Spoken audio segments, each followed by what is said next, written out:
You look fine, but you're not fine. And that's exactly what we're here to talk about.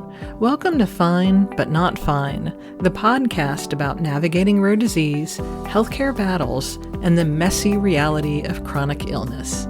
I'm Kelly Paul, and I've been living with mycosis fungoides since 2015. This is a space for real talk, real experiences, and practical advice. Because surviving is one thing, but figuring out how to actually live, that's the hard part. In the last episode, I talked about what Rare Disease Week actually looked like, the short meetings, the coordination, the structure.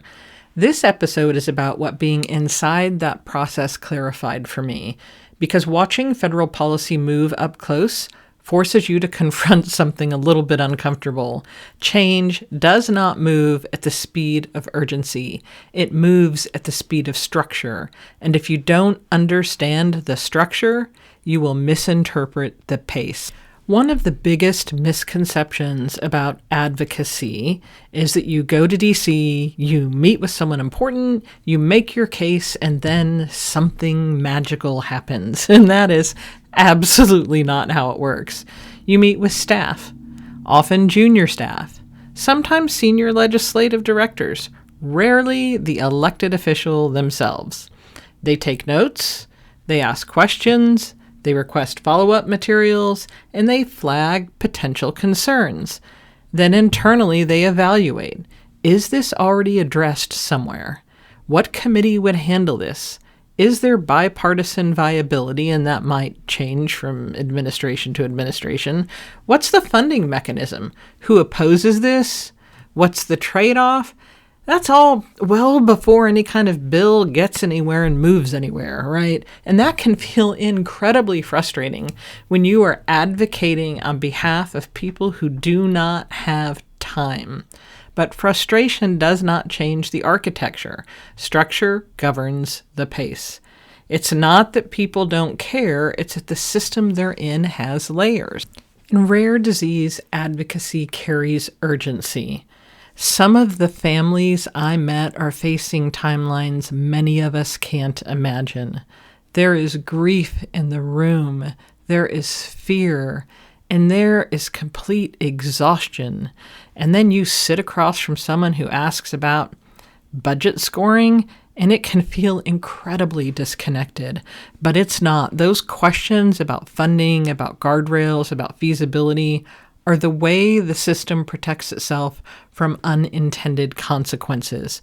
Emotions, they can open the door. Process decides whether something walks through it. And that tension is real, and sitting in it requires maturity. There were moments during the week when really powerful stories were shared, some that made the room quiet, And occasionally, unfortunately, those stories stopped there. And it's not because they weren't important, it's because they weren't translated. And by translating, I mean, if you want change, that bridge has to be explicit. You have to be like, this happened, here is the impact, and here is the legislated lever that addresses it. And without that last piece, that lever, even the most compelling story just floats. It doesn't land. And it isn't a criticism, it's a reminder. Systems require specificity.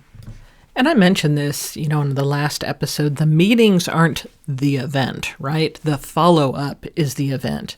The email with the data they requested, the clarification on how funding would work, the additional context, at least, for me, around standards of care, the just checking in months later.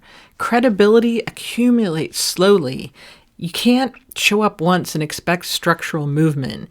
You need to become known as someone who understands both the human impact and the operational realities.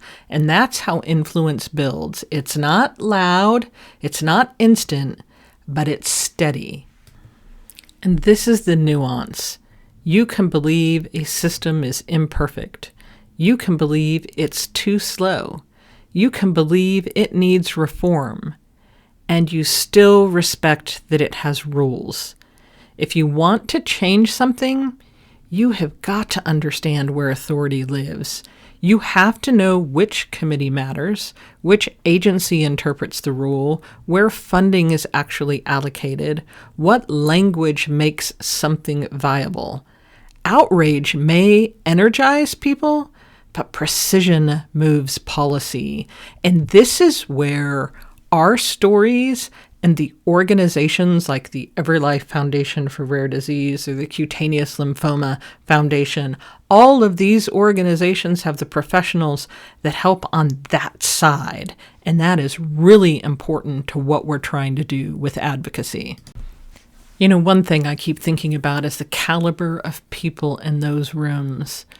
Rare disease patients aren't some monolith, right? We are professionals. We are strategic thinkers. We are parents managing impossible logistics. And we are leaders in our own domains. Living inside a complex healthcare system for years teaches you how systems behave.